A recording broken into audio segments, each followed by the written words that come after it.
Hey everybody, Jubei Sensei here, bringing you all a review of an indie game the world has been waiting for since 2015. A game full of weapons to find, dungeons to explore, secrets to uncover, bosses to defeat, and a really interesting mystery to unravel. This is Tunic.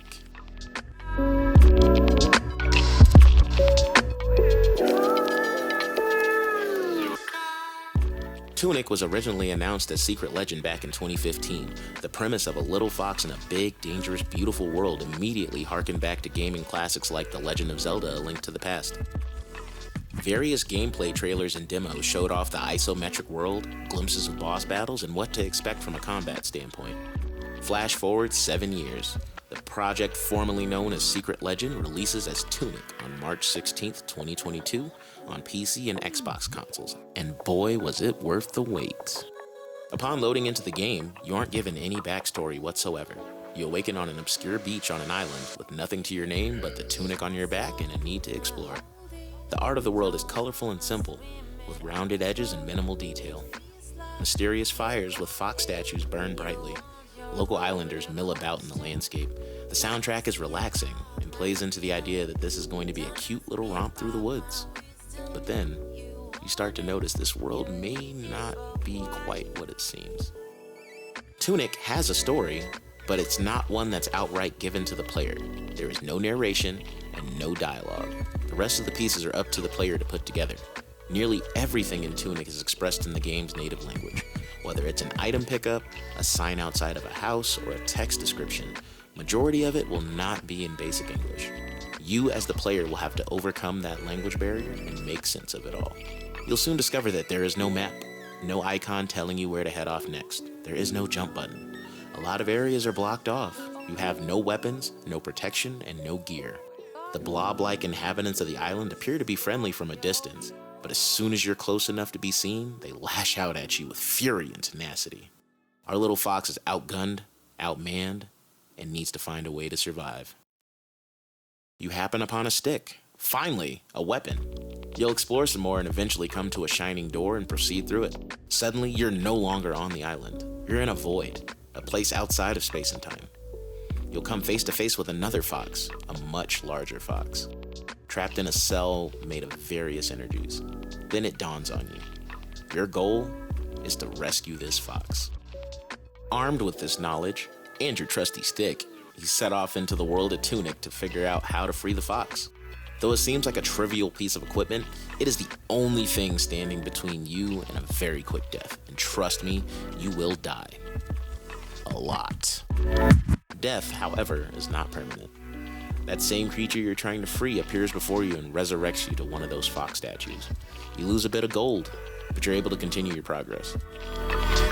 You'll come across bits of paper which, upon further inspection, just happen to be part of an instruction manual of sorts for the very game you're playing. At first, the language, like most of the language in the game, is foreign. But as you discover more and more pages, it all begins to make sense. Understanding and interpreting the manual is a whole puzzle in and of itself, and will give you the information you need that the rest of the game does not, from hints on how items work, how key mechanics operate, and even where the player should go next. It is one of my favorite ideas that Tunic brings to the table, and it is a great callback to instruction manuals that they used to pack in with our games back in the day. Combat, overall, is pretty basic. You'll learn that there is a dodge roll, and dodging costs stamina. To most, this is starting to sound like a Souls game, and you're not too far off base if you think that way. Combat is all about avoiding getting hit and maintaining your stamina. Through this cycle of exploration, discovery, and your eventual death, you will gradually become stronger as you happen across power-ups, new weapons, more equipment, and more abilities. You'll learn patterns to make fending off death just a tad bit easier. Tunic, for the most part, handles the scaling of enemies to match your progress as a player very well. When you're only wielding a stick, your playstyle is more skewed towards picking your battles and avoiding being surrounded and stomped into a fox-shaped hole in the ground. Running away is sometimes the best option. After finding the sword and the shield, those same enemies you cowered from become mere ants under your boots. And then you discover a new area and get one-shotted, and now you have to start the process of learning about the new enemies and devising strategies anew. Boss fights are both fun and challenging, with new attack patterns to memorize. Each boss feels unique, varying in size and tenacity and usually matching the aesthetic of the area that they're in. Survival here means reading their movements, knowing when to time hits between dodges, and not just trying to spam attacks. Trust me, that ladder strategy will get you killed 100% of the time. While I immensely enjoyed my time with Tunic, there were some things that made the experience less than ideal. Combat, as important as it is to progress in the game, just never quite felt fluid enough for me. Having to juggle only 3 equipment items or abilities at a time when you have several at your disposal was kind of cumbersome, especially when the sword is always going to take up one of your slots due to it being effective against, well, everything. You literally have to open a menu, change equips, and hop out of that menu, usually while under duress. Eventually, you will find 3 items that seem to work for majority of the enemies and never switch away from them, making combat less nuanced and less interesting. Backtracking through some of the areas can get a little tedious, but that tends to become less and less of an issue as you start to memorize the best paths to get you through the world.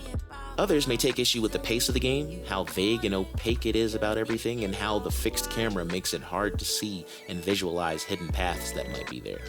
As long as Tunic is allowing you to progress, it is an absolute blast. But you will come to hit some literal and figurative walls where the lack of direction and information and that pesky fixed camera will frustrate you. Seeking online resources is encouraged, even by the developer, as the secrets in Tunic are meant to have some community assistance behind them by design. With all that said, Tunic is a wonderful game that fills a void I forgot I had. As I got further in the game and was able to explore fully, the puzzles and secrets coalesced into something that will stick with me for a long time. Discovery and earning victory and progress left me feeling accomplished and proud when I put the controller down.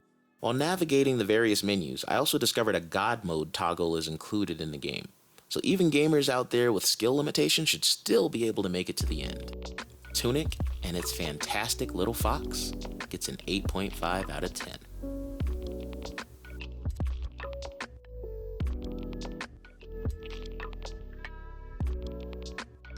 If you enjoyed this review and would like to see more content like this, let me know down in the comments. Remember to like and subscribe and hit that notification bell so you know when I post another video or review. What do you think I should review next? Thank you so much for watching, and I will catch you next time. Jubei Sensei signing off. And remember, keep it gaming, y'all.